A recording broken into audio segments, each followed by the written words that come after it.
Hi everybody, welcome back to the channel Shipra Mishra. This is Shipra Mishra and I hope you guys are doing fine. तो आज के इस video के अंदर हम revise करने वाले हैं आपके चैप्टर मेमोरीज ऑफ चाइल्डहुड को। बहुत ही ज्यादा इंपॉर्टेंट चैप्टर है क्योंकि बहुत बार बोर्ड्स के अंदर पूछा नहीं गया है, इस बार पूछा जा रहा है, तो इसके लिए इसमें से ज्यादा क्वेश्चंस बन सकते हैं। तो मेमोरीज ऑफ चाइल्डहुड जो है वो दो पार्ट्स के अंदर डिवाइडेड है। कहीं ना कहीं पैरेलल थीम जो है वो शेयर करता है लॉस्ट स्प्रिंग के साथ में। और ये जो चैप्टर है, इस चैप्टर के अंदर हम दो ऑथर्स से मिलने वाले हैं। पहली ऑथर जो हमारी होने वाली है वो है ज़ित्काला सा और दूसरी है बामा। और ये दोनों ही कहीं ना कहीं हम लोगों को बताने वाली है कि किस तरीके से कभी कभी हमें ऐसा लगता है कि यार बचपन के अंदर जो भी हुआ है वो इतना मैटर नहीं करता, बट एक्चुअली वो ट्रॉमा या बचपन की जो यादें होती है वो हमें एज अ पर्सन शेप करती है। और ऐसा ही इनके साथ में हुआ। ज़ित्काला सा और बामा दोनों ही यहाँ पर फेस करते हैं डिस्क्रिमिनेशन, दोनों ही फेस करते हैं लोगों के टफ क्वेश्चन, उन लोगों की तरफ से डिफिकल्ट ट्रीटमेंट, एक तरीके से डिस्क्रिमिनेशन एक ऐसे लेवल पे जहाँ पर उन्हें बचपन में महसूस हो गया था कि वो अलग हैं, बिकॉज हो सकता है उनकी रेस अलग है या उनकी कास्ट अलग है। तो यहाँ पे इन चैप्टर्स का यही ये इस चैप्टर के इन पार्ट्स का यही कॉमन थीम है। तो चलिए फिर फटाफट से शुरू करते हैं सबसे पहले पार्ट से, जिसे लिखा है ज़ित्काला सा ने। और यहाँ पर वो हाईलाइट करना चाहती हैं कि कैसा गया उनका पहला दिन उनकी मम्मा के बिना बोर्डिंग स्कूल के अंदर। सो बेसिकली ज़ित्काला सा एक मार्जिनलाइज्ड सोसाइटी, एक पार्ट ऑफ सोसाइटी से बिलोंग करती हैं, जहाँ पर ऐसा होता है यार, हर एक सोसाइटी के अंदर अलग तरीके से सोशल इवल्स प्रिवेल करते हैं। हर जगह पे अलग तरीके से लोगों के बीच में डिस्क्रिमिनेशन किया जाता है और अमेरिका इसके अंदर पीछे बिल्कुल भी नहीं है। तो अमेरिका के अंदर भी बहुत सारे ऐसे रेसेस हैं जिनके साथ में डिस्क्रिमिनेशन होता है, तो वो एक ऐसी ही रेस से बिलोंग करती हैं।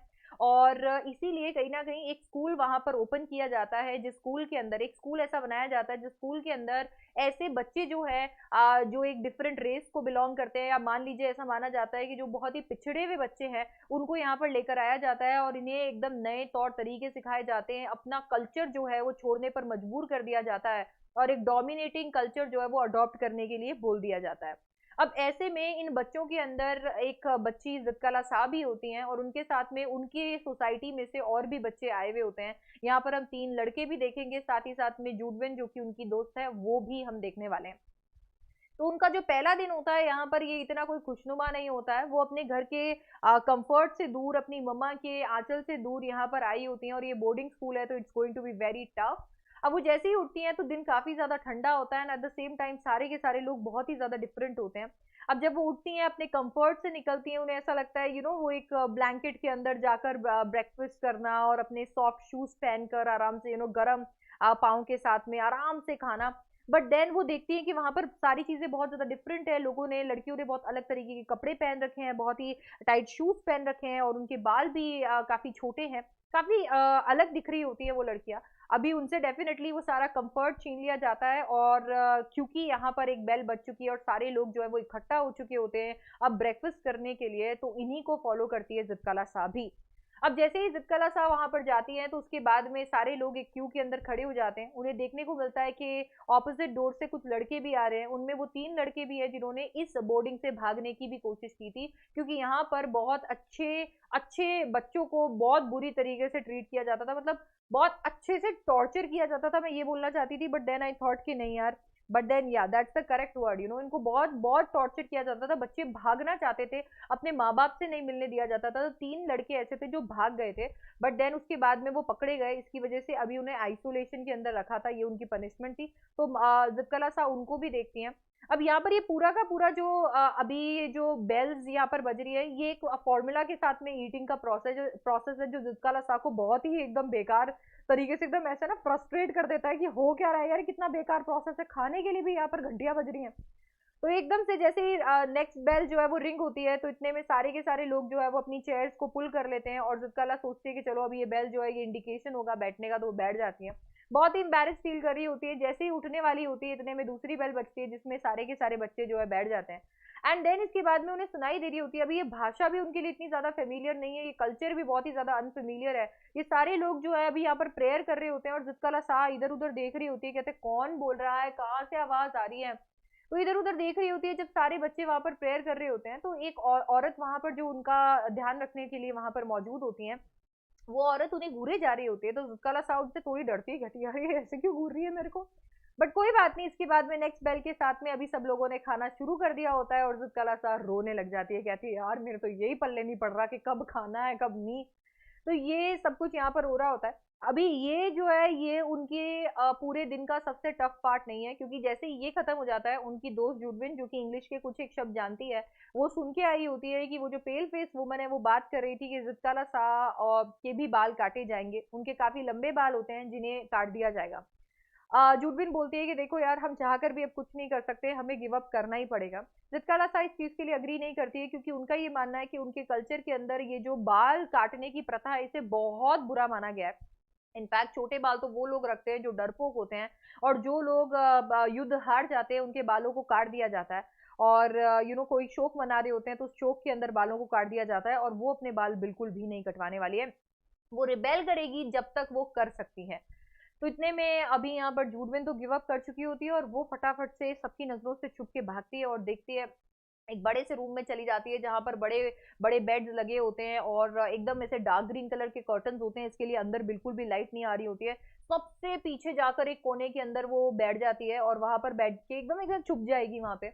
अब इसके बाद में उन्हें आवाजें सुनाई दे रही होती है कि लोग ऊपर आ रहे हैं, उनको आवाज लगा रहे हैं, उनकी खुद की दोस्त भी उन्हें आवाज लगा रही है, बट वो बिल्कुल भी बाहर नहीं आती है। अब ऐसे के अंदर अभी थोड़ी देर के अंदर उन्हें सुनाई देने लग गए हैं फुटप्रिंट्स लोगों के उनके पास में, उनके करीब आते हुए। न जाने कैसे वो लोग उस कमरे के अंदर पहुंचते हैं, न जाने कैसे वो सारी चीजें जब सर्च कर रहे होते हैं तो वो कर्टन हटाते हैं, पूरे के पूरे कमरे के अंदर लाइट हो जाती है और दिख जाती है जित्काला सा, तो वो उनको खींच के बाहर लेकर आते हैं। वो बहुत रिबेल करने की कोशिश करती है, रेजिस्ट करने की कोशिश करती है, हाथ पैर चलाती है, स्क्रैच करती है, सब कुछ किक करती है, बट फिर भी उन्हें एकदम घसीट के नीचे ले जाया जाता है, एक कुर्सी पर बांध दिया जाता है और उनकी लंबी चोटियां जो है उन्हें काट दिया जाता है। वो लिटरली उस ब्लेड को, जो सिजर्स की जो ब्लेड थी उसे महसूस कर पा रही होती है, और जैसे ही वो आवाज आती है उनके बालों के कटने की, उसके साथ में उनका पूरा जो कॉन्फिडेंस है, आत्मविश्वास है, उनका जो कह सकते हैं एक होता है ना, एक इंसान का एस्टीम होता है, वो सब चूर चूर हो चुका होता है। अब उनकी स्पिरिट एकदम चूर चूर हो चुकी होती है, वो गिव अप कर चुकी होती है। अब वो आवाज जो है, वो आवाज हमें ये बताती है कि कितना फोर्सफुली ये किया जा रहा था यार। मतलब ये आप ऐसा कैसे कर सकते हो कि किसी एक पर्सन के विल के अगेंस्ट जाकर और ऐसे ट्रीट कर सकते हो जैसे कि वो एक इंसान नहीं, एक जानवर है। और ऐसा ही कहीं जित्काला सा भी फील करती है, उन्हें ऐसा लगता है कि जब से मैं मेरी मम्मी से दूर हुई हूँ ना, तब से मुझे इन बेइज्जतियों का सामना करना पड़ रहा है, और जब से मैं मेरी मम्मी से दूर हुई हूँ मेरे पास कोई एक इंसान भी नहीं है जो आकर मुझे गले लगाया और वैसे कंफर्टेबल फील कराया जैसे मेरी मम्मा मुझे फील कराती थी। इन सारे लोगों के बीच में अब मैं भी एक ऐसे एनिमल के जैसी हूँ जो अपने माँ से एकदम दूर हो चुका है, एक प्यारा सा छोटा सा एनिमल जिसे एक हर्डर चलाता है तो वो एकदम से चलता रहता है और उसे टेम किया जा रहा है। तो उन्हें बहुत ज्यादा बुरा फील यहाँ पर हो रहा होता है, और सोचो ये कितना बड़ा इम्पैक्ट उनके दिमाग पर लेकर आया गया होगा। एक छोटे मतलब एक छोटी सी कहानी है, बचपन की कहानी है, एक छोटी सी मेमोरी है हम लोगों के लिए, बट उनकी लाइफ को इसने किस तरीके से शेप किया। ऐसी एक कहानी बामा की भी है जहां पर वो बताती है कि हम लोग भी इंसान हैं। बामा एक छोटी सी थर्ड क्लास में पढ़ने वाली प्यारी सी बच्ची होती है, जिसको इधर उधर घूमते हुए सारी चीजें ऑब्जर्व करते हुए घर जाना बहुत पसंद होता है।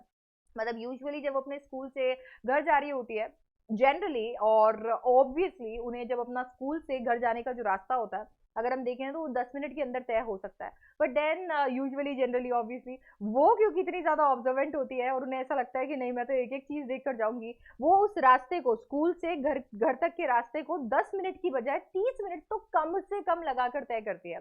कभी कभी तो ये 1 घंटा भी खिंच जाता है। अरे इतनी सारी चीजें होती है देखने के लिए कि वो देखती ही रहती हैं। मतलब आप सोचो हर एक चीज आपको देखने को मिलेगी, इतनी सारी दुकानें देखने को मिलती है, मर्यादा टेम्पल देखने को मिलता है, पास में पोंगल ऑफरिंग देखने को मिलती है।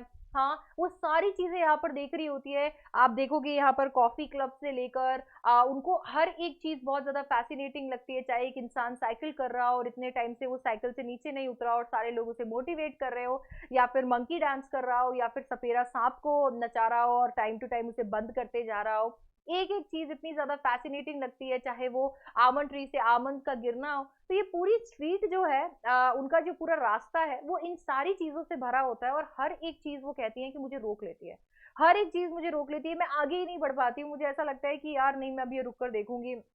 चाहे वो पॉलिटिशियंस हो जो भाषण देने के लिए आए हो, चाहे कोई एक इंसान मैजिक परफॉर्म कर रहा हो, या हाथ की सफाई दिखा रहा हो, या हंटर जिप्सी जो कि एक ट्राइब है उनके लोग निकले हो अपने लेमूर को लेकर बहुत सारी चीजें बेचने के लिए। खूब सारी नमकीनें, खूब सारी मिठाइयाँ बिकने के लिए आती हैं, हलवा, खीर। इनफैक्ट यहाँ पर मौसम के अनुसार डिफरेंट डिफरेंट फल भी गिर रहे होते हैं। डिफरेंट डिफरेंट फल जब हर जगह लगे होते हैं, हार्वेस्ट का मौसम होता है, तो सारे चीजें देखने को मिलती हैं। ये सब कुछ इतना एक्साइटिंग होता है कि वो अपने आप को रोक ही नहीं पाती है और एक ही जगह पे बस रुक जाती है। अब जैसे ही वो अपने स्ट्रीट के करीब थोड़ा सा एंटर होती है, तो वहां पर वो देखती है कि थोड़ा सा ऊपर प्लेटफॉर्म बनाया हुआ होता है, जहां पर एक लैंडलॉर्ड एकदम ऐसे पूरा ऐसे कवर करके आराम से बैठा होता है। और सामने उनके कम्युनिटी के लोग जो है, उनकी गली के जो लोग हैं, वो काम कर रहे होते हैं। वो बहुत हार्ड वर्किंग होते हैं और वो बस उनका यही काम होता है। वो यहाँ पर स्ट्रॉ से ग्रेन को अलग करने का काम करते हैं और इसके लिए वो एनिमल्स के साथ में काम करते हैं। एनिमल्स जो कैटल है, उनके भी मुंह पर बांध दिया जाता है ताकि वो लोग ग्रेन ना खा लें। अब ये प्रोसेस को देखना भी उन्हें बहुत अच्छा लगता है। अब इतने में वो बहुत ही अनयूजुअल चीज नोटिस करती है। वो देखती है कि उनकी गली का एक बूढ़ा बुजुर्ग इंसान जो है, वो आ रहा है और उसने एक बड़े ही अजीब तरीके से हाथ में वदई को पकड़ा है। वो देख लेती है कि यहाँ पर ये जो तेल है, ये तेल एकदम से अलग अलग हो रहा है, एकदम से चिपक रहा है इस तरीके से रैपर पे, तो जरूर इसके अंदर वदई है। पर वो सोचती है कि इतना बड़ा इंसान और इस तरीके से लेकर कैसे चले जा रहा है। उन्हें ये इतना फनी लगता है कि वो लोटपोट हो जाती है हंस हंस के वहां पर। ये सोचती है कि कितना मजाक वो अंकल वहां पर बना रहे हैं। वो बुजुर्ग होते हैं और इतना मजाक, इतना मजा आ रहा है उन्हें।